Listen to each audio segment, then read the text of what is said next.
Martin Scorsese's Killers of the Flower Moon is based on real-life events that took place in the Osage Nation in the 1920s in Oklahoma when oil was discovered on their land.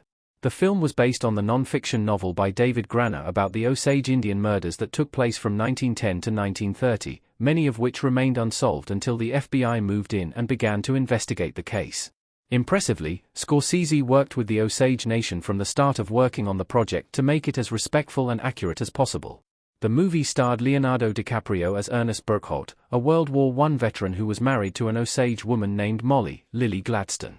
However, when his uncle William King Hale, Robert De Niro, sets his eyes on the oil fortune in Oklahoma, Osage citizens begin to die. Jesse Plemons stars as Thomas Bruce White Sr., a BOI agent who heads into Oklahoma to lead the investigation into the murders. However, how much of the movie's story is true to life? What was the inspiration for Killers of the Flower Moon? David Grann wrote the book detailing the murders and case. The main inspiration for Killers of the Flower Moon was the true story of the Osage Indian murders. However, the movie is mostly based on the true crime novel about the murders by David Grann. The book, which has the same name, was released in 2017. Grann investigated the murders of the wealthy Osage citizens in Osage County, Oklahoma, after it was discovered that there was oil on their land. While the Osage people expected a windfall of wealth, they saw violence and murders. The book then goes into detail about how the Osage people were considered the middleman, and the plan by the white men was to eliminate as many of the inheritors one by one, often by murder, so they could take their land and become rich off their oil. The book reveals at least 20 Osage people were confirmed murdered in the plot, but he believes there were possibly hundreds more that died that were never discovered, via the Denver Post. William King Hale was arrested and convicted as the mastermind. What really happened with the Osage murders? White settlers began killing Osage families to steal their oil. Robert De Niro wearing goggles behind the wheel of a car as William Hale in Killers of the Flower Moon. The Osage tribe had been displaced twice from vast areas of the Midwest to make room for the white settlers to move onto their lands. As a result, the Osage used their money to legally purchase 1.5 million acres of land from their Cheyenne neighbors in what would become Oklahoma. This purchase included the land and mineral rights below, and they soon discovered oil on the land. The shares could not be sold, which angered many white settlers who wanted these royalties. As a result, many white men began to marry eligible Osage women. This led to the government interfering and assigning white guardians to oversee the tribe, since the thought was that a typical Osage adult had the mind of a child. Soon, Osage people began dying, and the local law enforcement was either too corrupt or inept to figure out what was going on. This led the federal government to send in a new agency known as the Bureau of Investigation, with J. Edgar Hoover believing this could be their big break. In the end, Hoover had his men team up with the Texas Rangers, and they found out that William K. Hale was the mastermind behind the murders, via Oklahoma history. When did the Killers of the Flower Moon events take place? The murders took place in the 1920s in Oklahoma. Tom White interrogating Ernest in Killers of the Flower Moon. By 1923, the Osage tribe made over $30 million in revenue from their oil rights.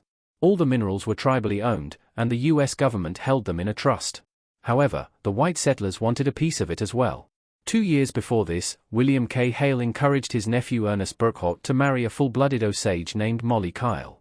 The idea was that if Ernest, a World War I veteran, married her, he would have rights to the oil on the land as much as any Osage man. The murders started around this time.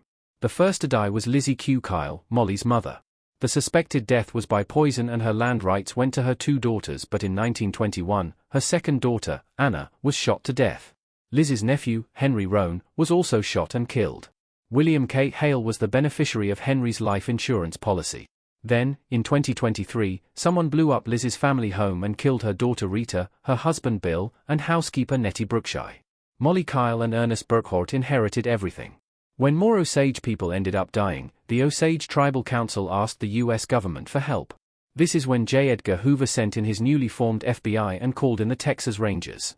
When they learned they were under investigation, Hale ordered Burkhart to kill Molly, but this attempt failed, via News OK. Finally, in 1926, they took Hale, Burkhart, and a man named John Ramsey into custody. What were the results of the FBI investigation and trial? The killers received life sentences but were all later paroled. Robert De Niro as William Hale leaning toward Ernest, Leonardo DiCaprio, in Killers of the Flower Moon.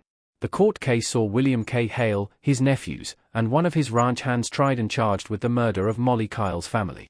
Hale was also charged with the murder of Roan, and since this happened on the reservation, it became a federal crime, via National Museum of the American Indian. The men were convicted in state and federal trials from 1926 to 1929 after venue changes, hung juries, appeals, and overturned verdicts. Finally, Burkhart pleaded guilty and implicated the others. However, the men who committed the murders did not serve their full sentences in prison. While receiving life sentences, William K. Hale and John Ramsey were paroled in 1947. Hale died in 1962 while Burkhart was also paroled in 1937 but ended up back in prison on burglary charges in 1941, and his original parole was revoked. The board officially pardoned Burkhart for good in 1966, and he died in 1986, via the Oklahoma Historical Society. What was changed in Killers of the Flower Moon? Molly became a bigger character than she was in the book. Lily Gladstone as Molly Burkhart smiling in Killers of the Flower Moon. When it comes to Martin Scorsese's Killers of the Flower Moon, he worked hard with the Osage Nation to ensure he treated their story respectfully. This also means he made a few changes from the source novel by David Gran. The biggest change was making Molly a much more central character in the movie than she was in the book. This was a huge alteration, as Lily Gladstone turned in a fantastic performance as Molly and added to her role in Fancy Dance, showing she is one of the top new Indigenous actresses working today. There was also the fact that Martin Scorsese made Robert De Niro's William Hale a bad man from the start. The book plays it more like a murder mystery. In the film, there is no doubt who is behind the killings. The other change was that this was not about the FBI forming and how this case helped make them legitimate. Instead, Killers of the Flower Moon is about Molly, and the FBI is just a small part of the story.